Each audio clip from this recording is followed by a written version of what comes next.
In this video, let me show you how to open Metrobank account online.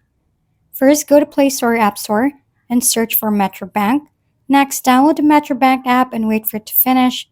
Once finished, wait for it to load, and in here, click for the sign up located at the bottom of the screen. After that, click the checkbox and click Continue. Now enter your account number as well as account alias. Next, enter your number and email address.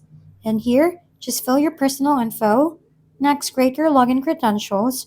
Just follow the instructions here. Read terms of service and click agree.